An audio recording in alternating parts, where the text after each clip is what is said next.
Christmas has come early for us on WrestleBound. This is my favorite time of the year as I get exactly what I want and others get what they deserve. More on that later. This has been a long time coming. I've been gathering all the ports I can find, and I was able to find 5 out of the 7 of WrestleMania, the arcade game. And no, one of them isn't the arcade game because those bitches aren't easy to come by. Sue me, Champa.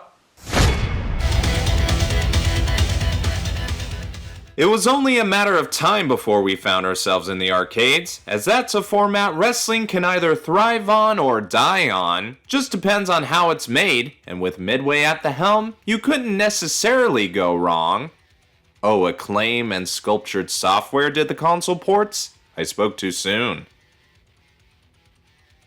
WWF WrestleMania, the arcade game, though not the first arcade game from the World Wrestling Federation, came out when games like Mortal Kombat and NBA Jam were at the height of their popularity, and WrestleMania is supposedly what you get when you combine the two. It was obviously released for the arcades in 1995, while the ports for the Super Nintendo, Sega Genesis, 32X, Sega Saturn, PS1, and PC came later in 95 and into 96. The ports support up to 2 players, and the ESRB rated them KA for kids to adults. Each and every box has the same recognizable box art, with the primary difference being the strip on the side signifying what system it belongs to. You have the Heartbreak Kid, the Bad Guy, and the Excellence of Execution, all in their stock poses, and I thought Undertaker looked funny, but that's actually side art from the arcade machine in the background, and the only game I don't have in its box is the Super Nintendo version, because those in the box are a hard no for my wallet. The back as well is the same for every box, being bright and vibrant with the colors and explanations, serving as a contrast to one of their darker periods of the company. So we've got 5 ports to go over, and we'll do what we usually do, and that's go over each port one by one. And we'll start with the earliest release according to the internet, which surprisingly was the PS1 port.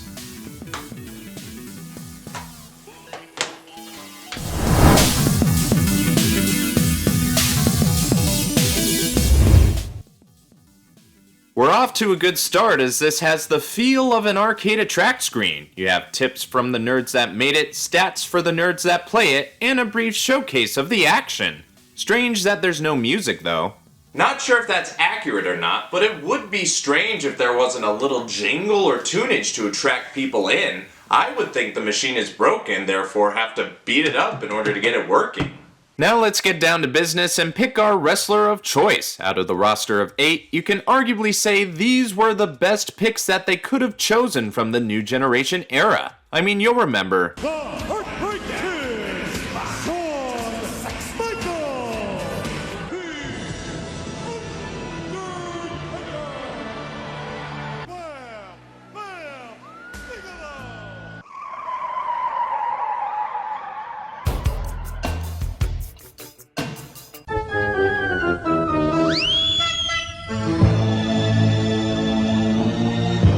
And your t-shirts are too tight too, Billy! And that guy who wasn't Japanese, but Samoan. Most underrated member of the NOI family?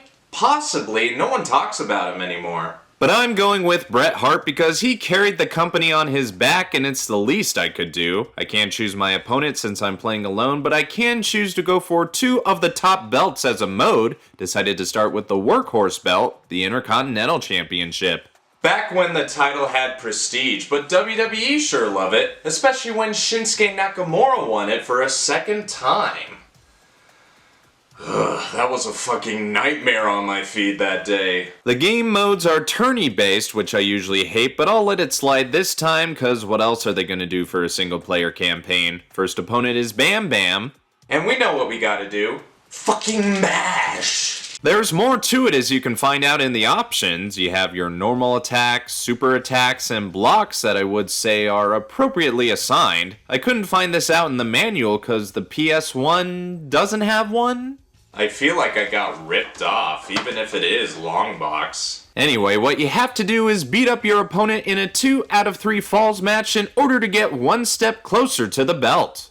You remember that odd time in 2019 where Vince was like, I don't want wrestling during commercials, so we'll have him wrestle more than one match.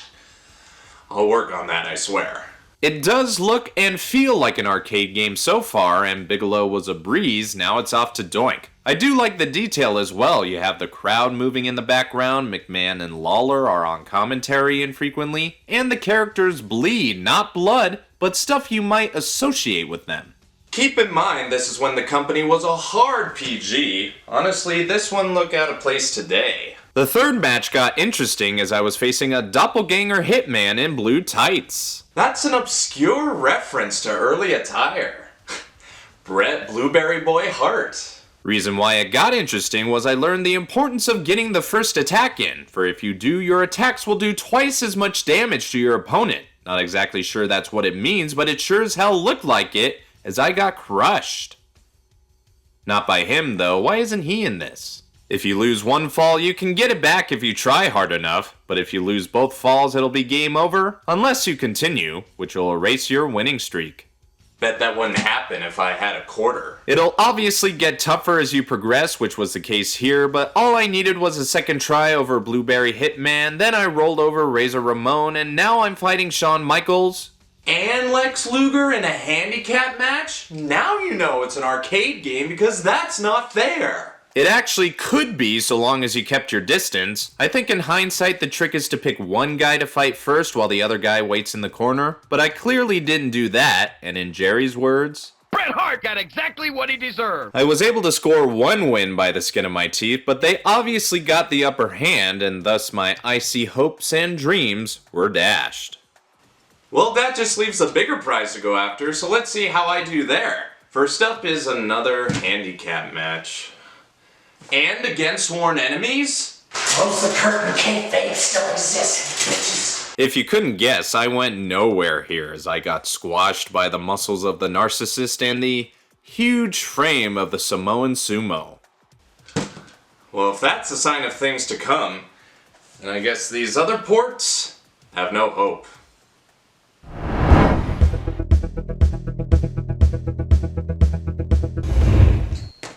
Before we get into this, I have to say I was royally shocked with what I saw with this port. It's games like this that really make you wonder if that Nintendo seal of quality really means anything at all. It opens up somewhat the same, showing you the same logo, stats, and previews, just nixing the dev tips, but we have music this time. But when you get to the character select screen, you'll only have 6 wrestlers to choose from, not 8. They omitted Bam Bam Bigelow and Yokozuna. Clearly Vince had nothing to do with it. He would never axe his big sweaty man. The graphics are still decent, not as good as the PS1, but that's comparing 2 different generations and it's not that much of a fair fight. It controls okay, and these are the controls by the way, about the same as the PS1, so no need to further explain that. It did play about the same as well, keeping up the zany pace, and I found out you can fight outside of the ring. I should say that racking in combo points can help get that health bar down faster, and you just have to hit any button to pin. You have to give credit to Bret Hart. I heard that wrong the first time around. I thought he said, you have to give Bret to Bret Hart, which makes no sense anyway. Much like how Batista was the women's champion. I got up to HBK in the IC title mode before looking up at the lights, then I went for the world title where it got really bad. You'll notice some lag in the handicap matches, which is atrocious and kills the pace altogether. It's even doubly worse when you consider its 16-bit competitor didn't have any of these issues at all.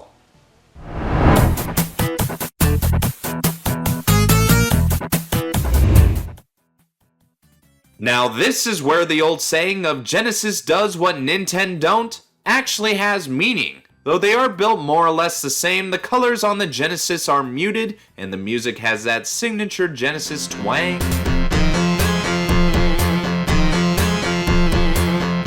But you have all the characters and it runs consistently fast. That blast processing is working overtime. It isn't without its faults, and that's in the form of its controls. Since the Genesis has only 3 buttons, they made the most out of them by combining buttons to do all the necessary inputs. You can use the 6-button controller, but I don't have access to mine as Cody's using them to play whatever the fuck. I did get farther than I had yet in any of the games before having to throw in the towel. I still blame this weird control scheme, but I guess I could get used to them as I'll have to use them again in the next port.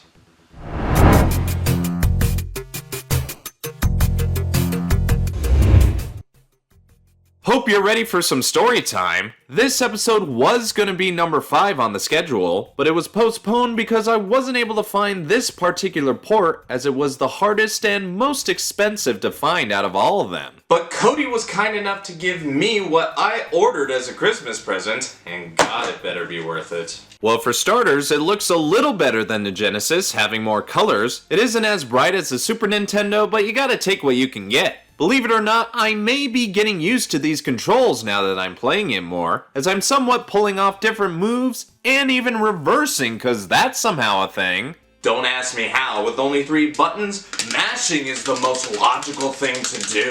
To top it all off, I actually won the IC title mode, and I did get far in the world title mode, but not far enough to win. But I don't care, I got the better looking belt anyway. Now, I'm not sure in which ports they have those weird endings for each character, because I'm never getting that far, but do yourself a favor and look them up, because some of them are really fucked up.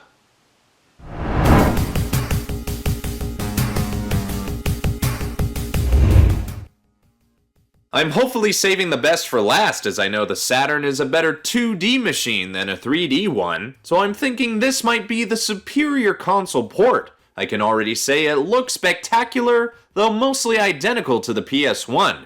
There isn't much to differentiate them other than brightness and UI design. But the real test will come when it's time to play, and with 6 buttons, this should be a cinch. Turns out everything, as a matter of fact, for this control scheme is terrible. The way they have it laid out sounds really good on paper, but on TV I cannot get used to it in the slightest. Not sure if it's the buttons or something else, but I could not win a single match on either game mode, so this was a huge disappointment. And yes, I know you can change the control scheme around as well as other things like difficulty, but I don't need to go easy to tell you how god-awful this layout is.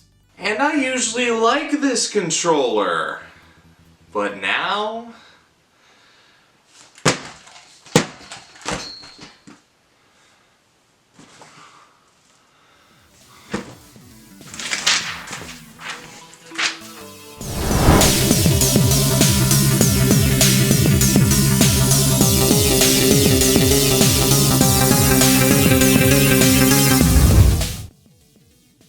WrestleMania, the arcade game, and its ports were received generally positively. Some I couldn't find review scores on, but I figured some were also positively received because that's all there was, while the Super Nintendo port got shat on.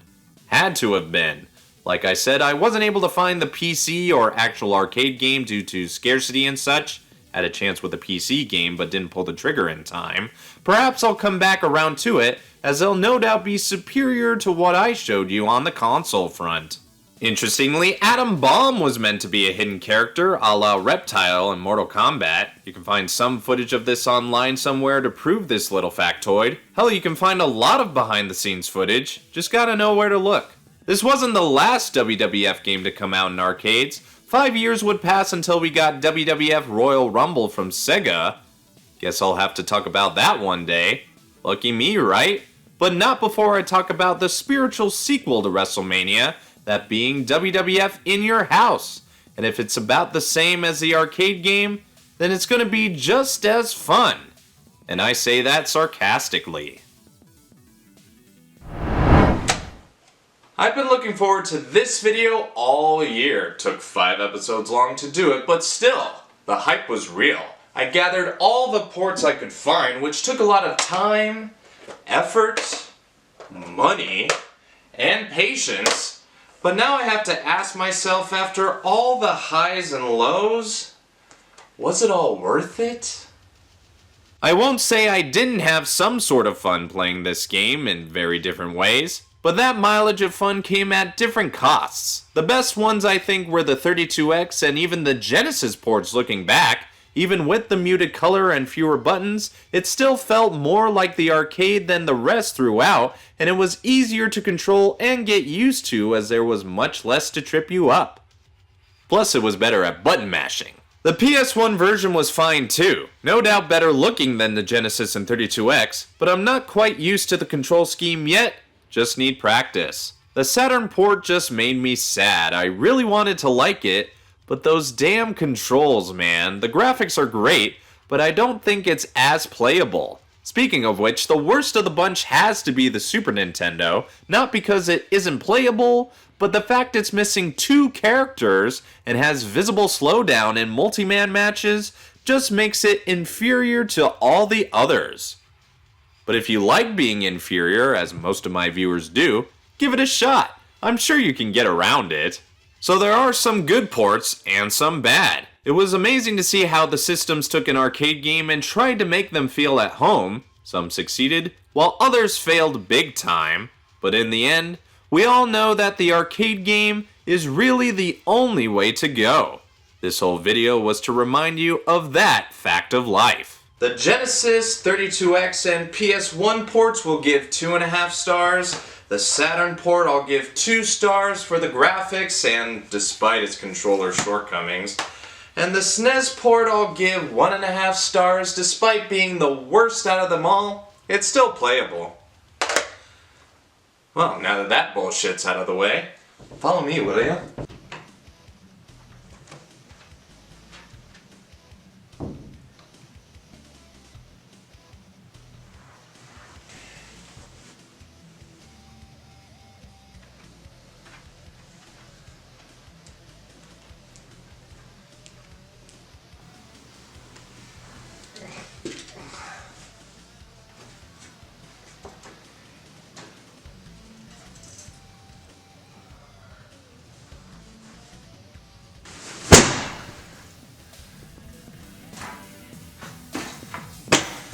That felt good. See you next year, Smarks.